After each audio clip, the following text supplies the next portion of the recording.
Assalamualaikum teman-teman sekalian. Waalaikumsalam Pak Nindyo. Yes, Pak Duan. Waalaikumsalam Pak. Ya, siapa? Ya Pak. Ya, oke, kita mulai aja ya. Seadanya nih, semoga semuanya sehat. Ya Pak. Selamat lahir batin. Ya Pak, sama-sama Pak. Ya, oke.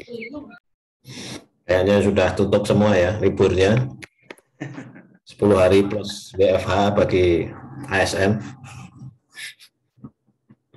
Oke, tambah seminggu libur ya. Oke, nanti mungkin yang tidak bisa bergabung malam hari ini nanti saya uploadkan saja rekamannya di channel ini ya. Tadi saya coba membongkar-bongkar file saya, mengenang masa lalu gitu.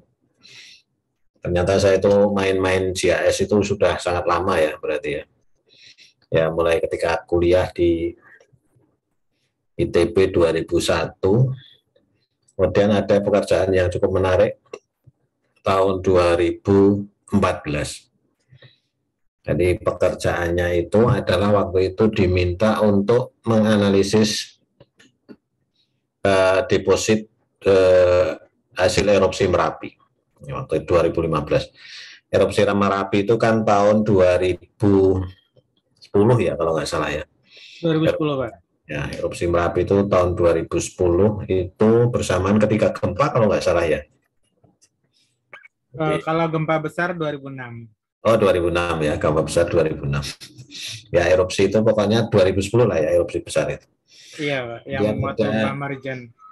Ya, kemudian ada permintaan kalau nggak salah ini dulu pekerjaannya itu adalah miliknya pemerintah Kabupaten Sleman sebenarnya, PU Sleman. Jadi terkait dengan untuk identifikasi berapa sih deposit yang dikeluarkan oleh erupsi Merapi itu gitu ya. Ya karena ada beberapa hal yang kenapa perlu diperkirakan depositnya. Karena ada beberapa waktu itu dari tahun 2010 sampai 2014 itu penggalian atau eksplorasi pasir itu, penambangan pasir itu setelah erupsi itu semakin tidak terkendali justru, gitu ya. Kenapa semakin tidak terkendali? Karena orang-orang itu kemudian menambang pasir itu sampai di tempat-tempat yang sebenarnya tidak diperbolehkan, dan penambangan pasir itu justru kemudian melampaui batas dasar sungai yang sebenarnya, yang dulunya gitu. Itu kejadian betul ya, dari kejadian. Sampai ada di satu lokasi Sabudem itu ya, saya agak lupa tapi di daerah Kali Gendol, saking menambangnya itu tidak terkendali, itu sampai fondasi Sabudem itu terlihat Pak. Nah itu yang disalahkan katanya PU-nya gitu. Jadi masyarakat yang nambang itu nyalahkan PU-nya. Menyalahkan gimana?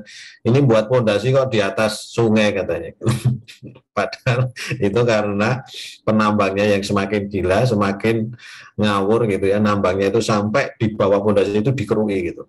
Itu sampai fondasinya itu menggantung gitu. Nah kemudian kita diminta untuk coba menganalisis satu adalah pertama adalah deposit deposit material galian C itu, kemudian diminta juga mengidentifikasi beberapa lokasi yang diperkirakan itu penambangannya itu sudah melebihi dari dasar sungai awal gitu ya.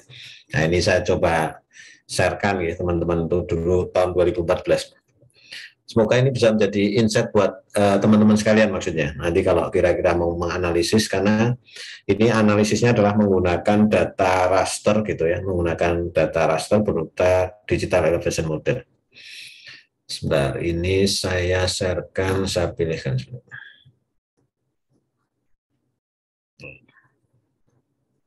Ya ini. Nah ini tahun 2000. Jadi pekerjaannya tahun 2014 ya. Tahun 2014 kemudian punya data awal itu tahun 2009. Jadi karena untuk menganalisis deposit jadi perlu data before after ya, berarti sebelum dan sesudah erupsi gitu. Kemudian waktu itu mempunyai datanya itu tahun 2009. Tahun 2009 itu pernah diadakan pengukuran terutama di Kali Gendol. Kemudian juga ada beberapa data digital relevance model yang bisa diakuisisi secara free gitu ya, tahun 2009 dan tahun 2019. Jadi ini kira-kira. Jadi yang sebelah kiri ini adalah digital elevation model tahun 2009. Kemudian lokasi pekerjaannya itu ada yang saya beri tanda kotak garis-garis ya, kotak garis-garis putus-putus merah itu adalah Kali Gendol. Yang sebelah kiri itu adalah sebelum erupsi, artinya ini adalah data tahun 2009. Kemudian sebelah kanan itu adalah data digital elevation model setelah erupsi. Ya, mungkin kalau dilihat sepintas, teman-teman tidak akan bisa melihat nih apa perbedaannya ya, apa perbedaannya. Nah, kemudian coba di zoom in kan. Nah, ini di zoom in kan mulai kelihatan ya teman-teman. Jadi yang sebelah kiri itu adalah data sebelum erupsi, kemudian yang sebelah kanan itu adalah data setelah erupsi. Kalau dicermati, teman-teman bisa lihat bahwa alur sungai di tahun 2009 kelihatan sekali ya, apa namanya, cekungan sungainya. Ya, profil sungainya kan kelihatan tampak gitu ya, bahwa dalam-dalam kan kelihatan tuh Kali Gendol mulai dari atas, kemudian di bagian tengah sampai di bagian bawah itu kan alur sungainya betul-betul kelihatan. Jadi ada cekungan sungainya itu kelihatan di tahun 2009 kan. Kemudian di tahun 2014 itu kelihatan bahwa alur sungainya itu mulai kelihatan datar gitu ya. Datar itu karena dia tertimbun oleh material erupsi itu. Jadi kelihatan kalau di sebelah kiri itu kelihatan cekungan-cekungan sungainya kelihatan banget gitu ya. Kemudian yang sebelah kanan itu sudah mulai hilang tuh. Sungainya itu sudah mulai hilang karena tertutup oleh erupsi Merapi. Kemudian kalau teman-teman juga lihat sebelahnya kelihatan kan mulai bahwa ada tumpukan-tumpukan alur-alur tumpukan material baru gitu. Ya, ini yang sebelah kanan. Jadi kemudian kita diminta untuk menganalisis terutama di Kali Gendol ya, di Kali Gendol. Kalau nggak salah panjangnya sekitar 6-7 kilo lah ya, 6-7 kilo. Jadi ini kira-kira kondisi sebelum dan setelah erupsi. Kemudian kan perlu didetailkan tentunya ya, perlu didetailkan. Kemudian waktu itu kami meng-hire tim pemetaan untuk melakukan foto udara. Ya, foto udara, karena tidak bisa dilakukan dengan drone ya, karena panjangnya sekitar 6-7 kilo. Waktu itu kalau juga belum tren juga menggunakan drone tahun 2014, walaupun sudah ada, tapi belum terlalu tren. Waktu itu kemudian menyewa atau meng-hire tim foto udara, ya, tim foto udara. Jadi menggunakan foto udara, jadi menggunakan pesawat ringan tanpa awak gitu. Jadi pesawatnya ya kayak pesawat ringan itu, kemudian difoto mulai dari ujung di sebelah selatan sampai di sebelah ujung utara Kali Gendol gitu ya. Kemudian prinsip fotonya waktu itu adalah kanan kiri itu diambil bufferingnya kalau nggak salah 50 meter ya, berarti sekitar 100 meter ya, 100 meter dari as sungai gitu. 100 meter as sungai, kemudian dilakukan foto udara. Jadi kalau dari foto udara kan kelihatan tuh bahwa alur sungai Gendol yang tertimbun oleh material pasir. Jadi luar biasa tuh material pasirnya yang erupsi Merapi itu luar biasa itu tahun 2014. Walaupun mungkin sekarang ya sudah habis ya kayaknya ya. Segitu banyaknya itu orang sudah habis ya. Ya memang sumber daya itu kalau sudah dimakan manusia itu cepat habisnya ya. Bahaya juga manusia itu ternyata. Jadi ini yang sebelah kanan itu adalah hasil foto udara ya, dari foto udara di Kali Gendol after 4 tahun setelah erupsi ya. Berarti 4 tahun ya, 3-4 tahun setelah erupsi. Kelihatan banget kalau itu ya, pasir-pasir, timbunan pasirnya.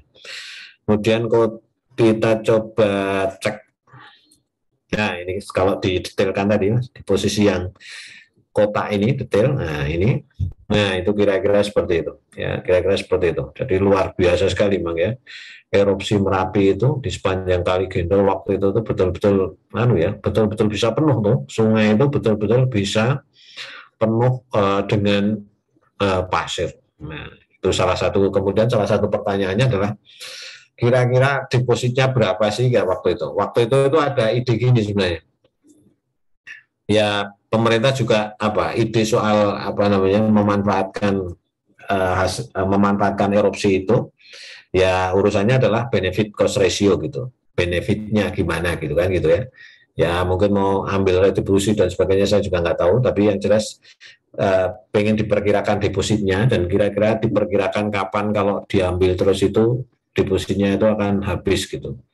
Ya jadi memang luar biasa deposit yang dikeluarkan oleh erupsi Merapi. Jadi posisinya kira-kira seperti ini. Ini salah satu contohnya ya di bagian yang alur sungai bagian tengah ini. Jadi depositnya itu sampai bahkan sampai keluar ke area-area sempadan sungai mungkin ya. Di sebelah kanan itu kan ada di bagian cekungan itu kan ada juga beberapa bagian yang tertimbun oleh pasir dari hasil erupsi.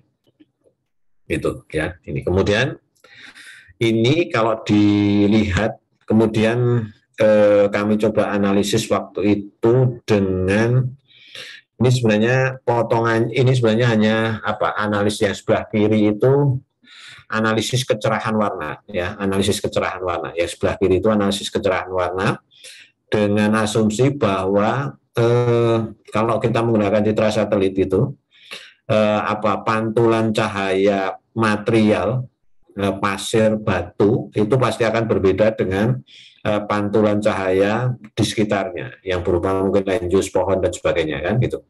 Jadi yang sebelah kanan itu adalah untuk memperkirakan batas-batas erupsi yang terjadi atau material-material pasir itu menggunakan analisis perbedaan pantulan cahaya. Jadi kalau citra satelit ya yang bukan DEM itu, kalau citra satelit itu kalau mau menganalisis itu menggunakan pantulan cahaya. Jadi ada satu filter namanya, satu filter dari citra satelit itu yang merupakan filter dari kecerahan warna gitu ya, kecerahan warna. Ini juga bisa sebenarnya menjadi ide untuk penelitian transport sebenarnya. Citra satelit itu juga ada citra yang filternya itu berupa filter suhu gitu, suhu udara gitu juga ada, suhu udara. Kalau mungkin itu untuk ide transportasi, bayangan saya sih sebenarnya bisa nggak seandainya kita mendeteksi lokasi-lokasi yang memiliki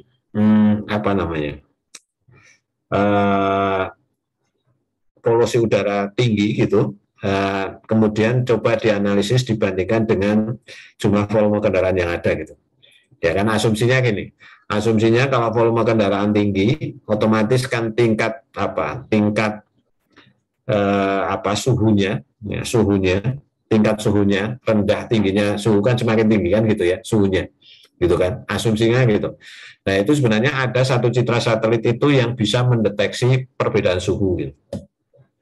Gitu ya. Jadi kalau bayangan saya sih, soalnya suhunya semakin tinggi, itu berarti nanti mungkin bayangannya itu warnanya semakin merah atau gimana gitu ya. Nah itu menandakan bahwa di situ volume kendaraannya semakin tinggi.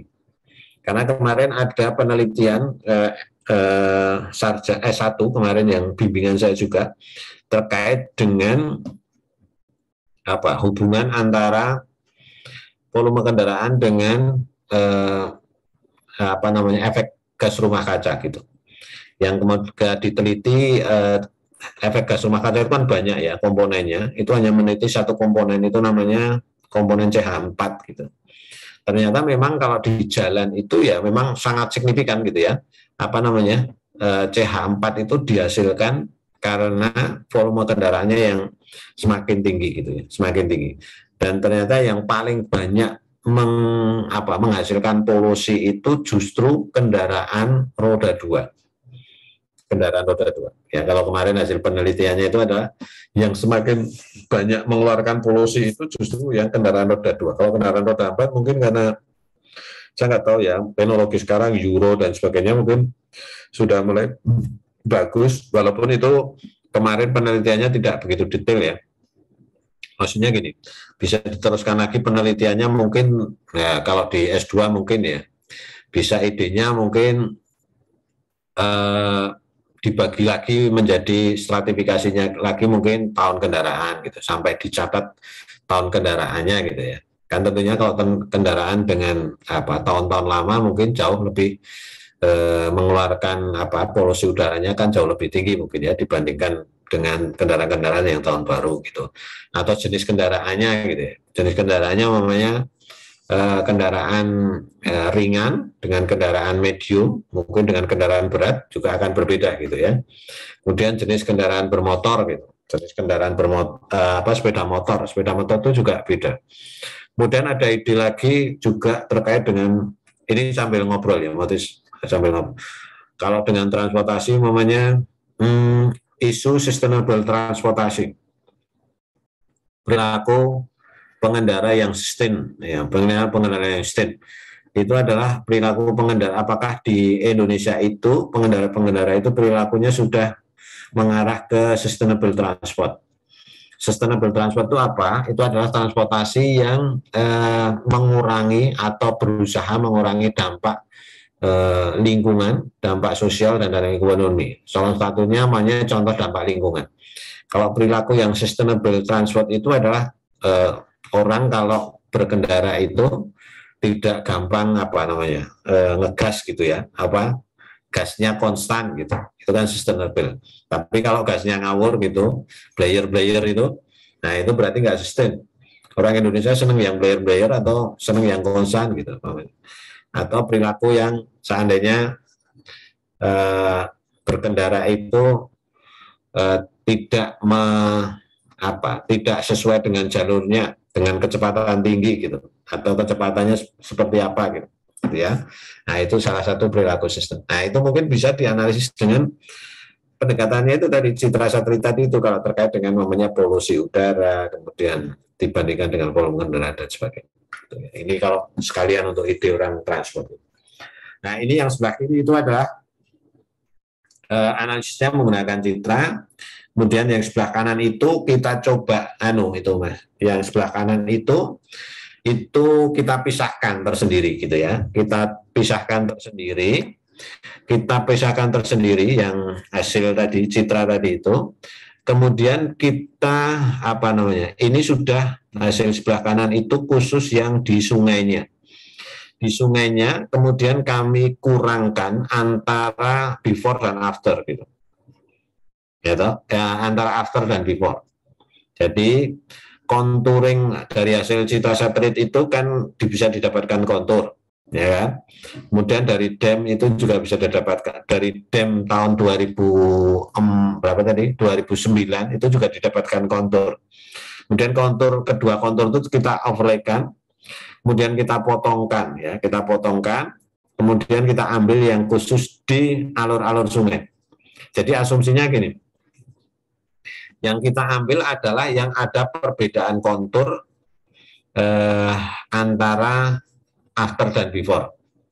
Ya, kalau konturnya after dikurangi before itu 0, berarti kan tidak ada perubahan ya. Tapi kalau after dikurangi before-nya itu ada selisih kontur gitu ya, selisih kontur. Nah itu yang dianggap bahwa itu ada deposit hasil erupsi Merapi. Dari hasil perhitungan itu ya analisis antara before dan after dan before itu, pengurangan kontur itu, kemudian kita hitung volumenya. Ternyata itu hasilnya adalah deposit di Kali Gendol sepanjang 6 sampai 7 kilometer itu pasir atau material yang dikeluarkan dari hasil erupsi Merapi itu lebih dari 18 juta meter kubik. Jadi 18 juta meter kubik, bisa dibayangkan ya, 18 juta meter kubik. Saya juga tidak bayangkan dibagi truk itu berapa toh? Kalau truk nano itu berapa kubik? 3 kubik paling kan? 3 atau 5 kubik kan? Yang 5, ada yang lebih Pak. Ya tahu 5 kubik lah gitu ya. Berarti kalau 18 juta dibagi 5 kubik itu berarti sekitar 3,6 juta truk. Ya, 3,6 juta truk itu kalau katakanlah sehari mungkin ada nggak ya, bayangan saya mungkin ada 1.000 truk gitu ya. Jadi kalau dibagi 1.000, yang ngambil 1.000 per hari itu harusnya habisnya itu sekitar 3.600 hari. 10 tahun, Pak. 600 hari itu naik bagi setahun itu berarti 10 tahun. habisnya 10 tahun baru habis. Itu ya, itu kalau 10.000 truk yang 5 kibikan itu 10 tahun baru habis. Ini berarti sudah 2000, itu kan 2010. Ini sudah 2020,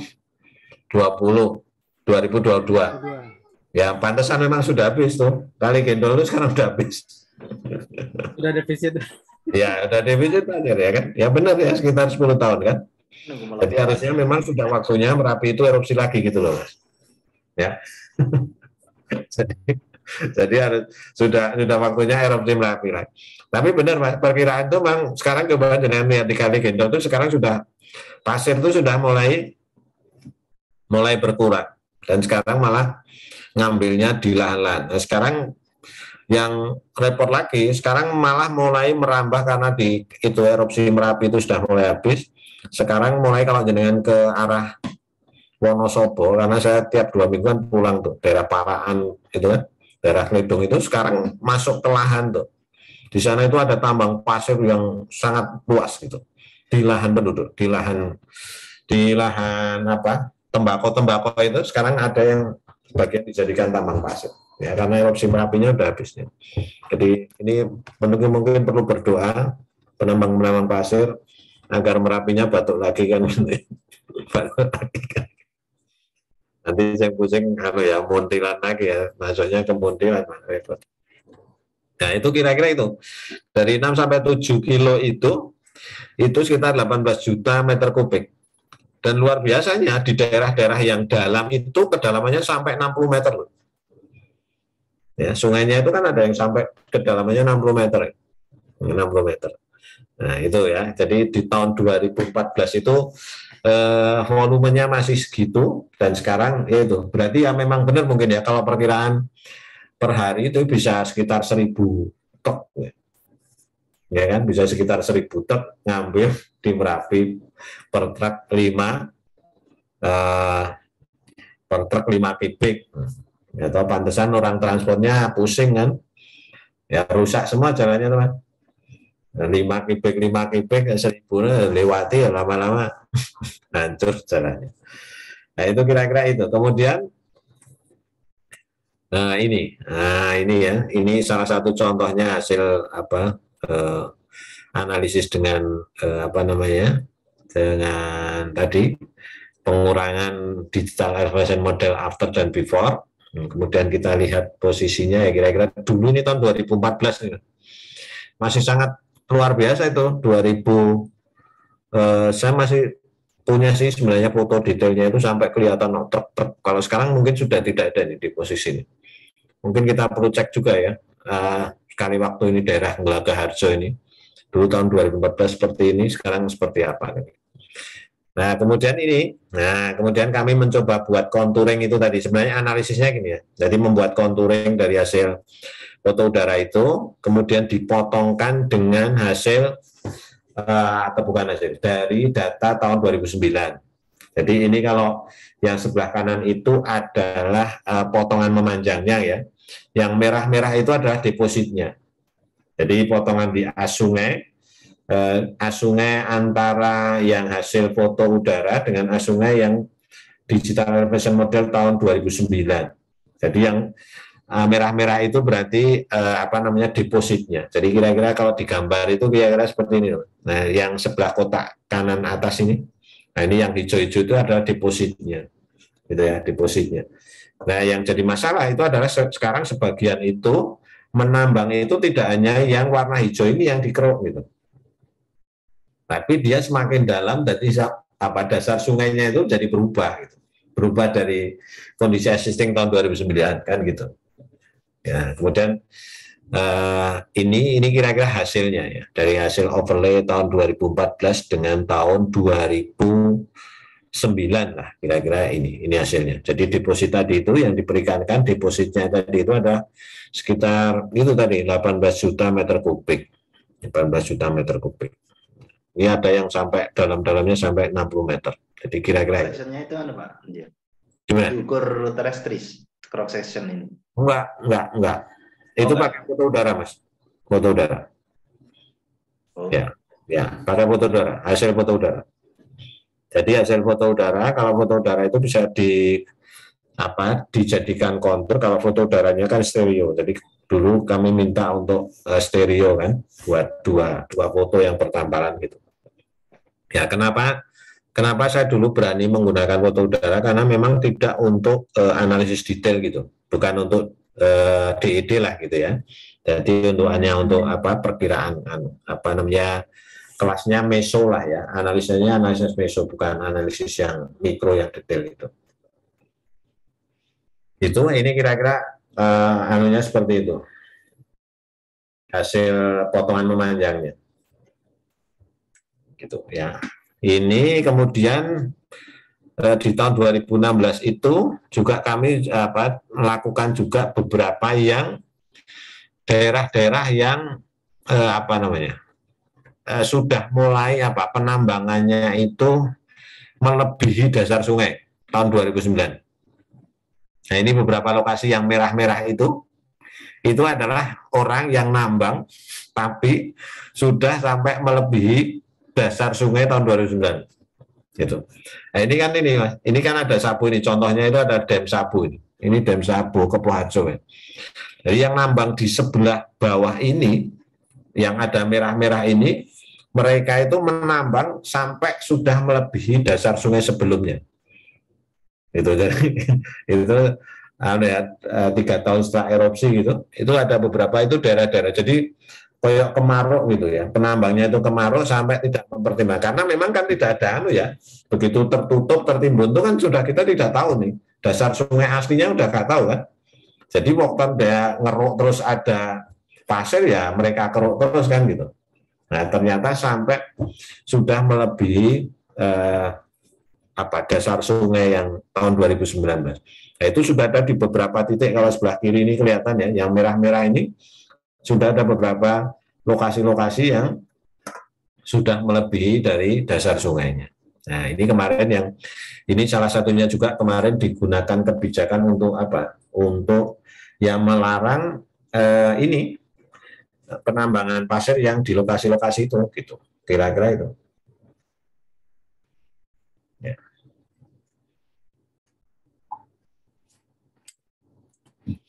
Jadi itu kira-kira teman-teman sekalian, ini mungkin untuk bisa memberikan insight ke teman-teman sekalian terkait pemanfaatan digital elevation model untuk analisis, kalau tadi analisis deposit ya, deposit hasil erupsi Merapi.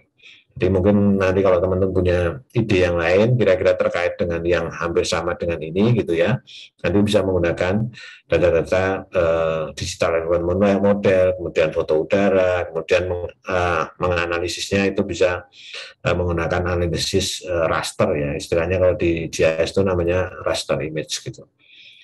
Saya kira itu yang bisa saya sampaikan. Monggo kalau ada yang perlu didiskusikan atau yang perlu ditanyakan terkait dengan tadi yang analisis yang sudah saya sampaikan, nanti bahan saya sharekan di channel ini.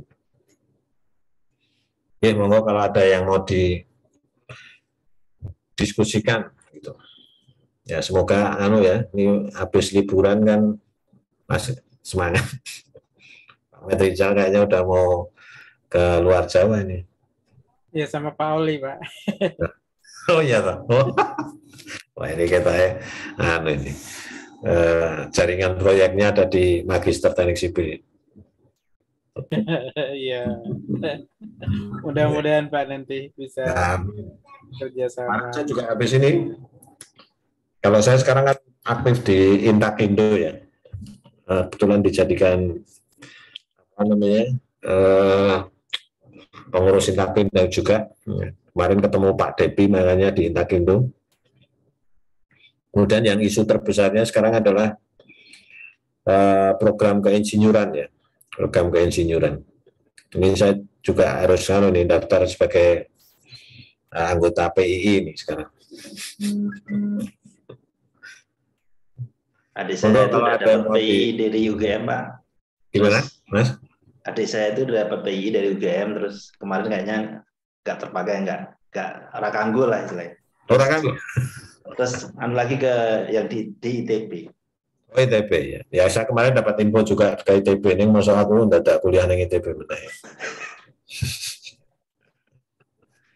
Itu padahal bayarnya berapa itu Mas Wali? Setahun ya. Bayarnya berapa yang UGM tuh?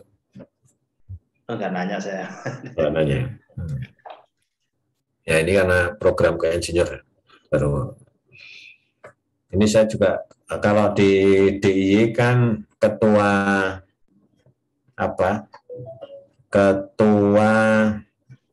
PI-nya kan Pak Tribudi Utama kalau ada yang kenal. Pak Tri itu. Iya. Ya, Pak Tribudi Utama. Kemarin juga sudah saya